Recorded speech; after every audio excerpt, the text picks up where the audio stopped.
اعوذ باللہ من الشیطان الرجیم بسم اللہ الرحمن الرحیم امن ھذا الذی هو جند لکم ینصرکم من دون الرحمن، بھلا وہ کون ہے جو تمہارا لشکر بن جائے اور تمہاری مدد کرے رحمان کے مقابلے میں؟ ان الکافرون الا فی غرور، نہیں ہے یہ کافر مگر دھوکے میں آ گئے، بہکاوے میں آ گئے۔ امن ھذا الذی یرزقکم من امسک رزقا، پھر بھلا کون ہے وہ جو تمہیں رزق دے سکے اگر اللہ اپنے رزق کے خزانوں کو روک لے؟ بل لجوا فی عتو و نفور، نہیں، یہ لوگ اپنی شرارت میں اور نفرت میں بہت آگے بڑھ گئے۔ افمن یمشی مکبا، یہ آیت بہت اہم ہے حکمت قرآن کے اعتبار سے، فلسفے کے اعتبار سے۔ افمن یمشی مکبا علی وجہہ اہدی امن یمشی سویا علی صراط مستقیم، دو انسانوں کا تصور کرو، ایک شخص وہ ہے کہ جو اوندھے منہ پیٹ کے بل گھسٹ رہا ہے، ایک وہ جو سیدھا کھڑا ہے، سیدھے راستے پر چل رہا ہے۔ کون ہوگا زیادہ ہدایت پر؟ اس میں نقشہ کھینچ دیا گیا ہے۔ جو لوگ حیوانی سطح پر زندگی بسر کر رہے ہیں صرف انسٹنکٹس کی وجہ سے زندہ ہیں، پیٹ، معاشی جدوجہد اسی کے لیے زندہ ہیں، گھسٹ رہے ہیں اسی میں۔ اور اس اوندھے پڑے ہوئے انسان کے معنی نہیں جنہیں آگے کا کچھ پتہ نہیں، آگے کہاں جانا ہے، وہ تو ان کے انسٹنکٹس انہیں چلا رہے ہیں، بالکل اینیمل لیول کے اوپر زندگی گزار رہے ہیں، اوندھے منہ۔ انہیں کیا نظر آئے گا راستہ کون سا ہے، کدھر جانا ہے؟ ایک شخص کھڑا ہے سیدھا، اپنی منزل اس نے معین کر لی ہے۔ یہ بالکل وہی فلسفہ ہے جو سورہ حج میں آ چکا ہے۔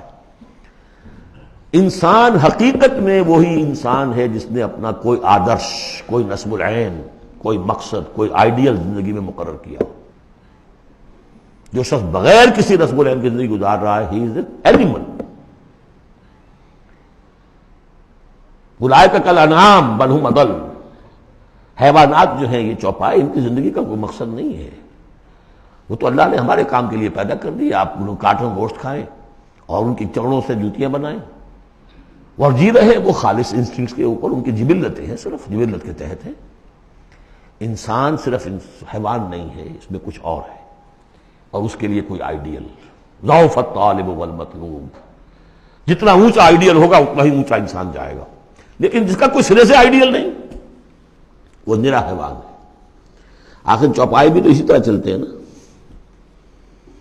افمن یمشی مکبا علی وجہہ اہدی امن یمشی سویا علی صراط مستقیم، سیدھا راستہ اور اس کی منزل معین ہے، مجھے ادھر جانا ہے۔ دنیا میں ہماری منزل اقامت دین، حقیقت میں زندگی کی منزل آخرت، رضائے الہی کا حصول۔ قل ھو الذی انشأکم وجعل لکم السمع والابصار والافئدہ، کہہ دیجئے وہی ہے جس نے تمہیں انشاء، اٹھانا، تمہیں بنایا، بڑھایا، وجعل لکم السمع والابصار والافئدہ، تمہیں کان دیے، آنکھیں دی اور دل دیے یا عقل دی۔ عام طور پر قرآن میں سمع پہلے کیوں آتا ہے اور بصار بعد میں کیوں آتا ہے؟ انسانی علم کا جب آپ جائزہ لیں گے تو اس میں پہلا حصہ ہوتا ہے جو پہلی نسلوں نے علم حاصل کیا ہوا ہے، اس کو آپ اخذ کرتے ہیں اپنی سماعت سے۔ آپ سنتے ہیں، کلاس میں لیکچر ہو رہا ہے، پروفیسر لیکچر دے رہا ہے، جو کچھ ہوا ہے پہلے وہ آپ نے پچھلی نسلوں کا جو بھی ذخیرہ معلومات ہے وہ جمع کیا، اب آپ نے آبزرو کیا، کچھ اور معلومات حاصل کی، کچھ نئی حقیقتیں آپ پر منکشف ہوئیں اور پھر آپ نے اس کو جوڑا، ایک قدم آگے گئے۔ ان السمع والبصر والفؤاد کل اولئک کان عنہ مسئولا قلیلا ما تشکرون، بہت کم ہی شکر ہے جو تم کرتے ہو۔ قل ھو الذی ذرأکم فی الارض والیہ تحشرون، کہہ دیجئے اسی نے تمہیں پھیلا دیا ہے زمین میں اور اسی کی طرف تم اکٹھے کر دیے جاؤ گے، جمع کر دیے جاؤ گے۔ وَيَقُولُونَ مَتَىٰ هَٰذَا الْوَعْدُ إِن كُنتُمْ صَادِقِينَ، وہ کہتے کب ہوگا یہ وعدہ، کب پورا ہوگا، اگر تم سچے ہو تو بتاؤ۔ قُلْ إِنَّمَا الْعِلْمُ عِندَ اللّٰہ، کہہ دیجئے کہ اس کا علم اللہ کے پاس ہے۔ آخرت کب آئے گی؟ وَاللَّهُ عِندَهُ عِلْمُ السَّاعَةِ، اللہ ہی کے پاس اس کا علم ہے۔ وَإِنَّمَا أَنَا نَذِيرٌ مُّبِينٌ، اور میں تو بس صرف ایک واضح اور صاف صاف ڈرا دینے والا ہوں، اس کے سوا میری ذمہ داری کوئی نہیں۔ فَلَمَّا رَأَوْهُ زُلْفَةً، پھر جب وہ دیکھیں گے اس کو، قریب آ گئی، سیئت وجوہ الذین کفروا، تو ان کے چہروں کے حلیے بگڑ جائیں گے، برے ہو جائیں گے ان کے چہرے، ان کافروں کے۔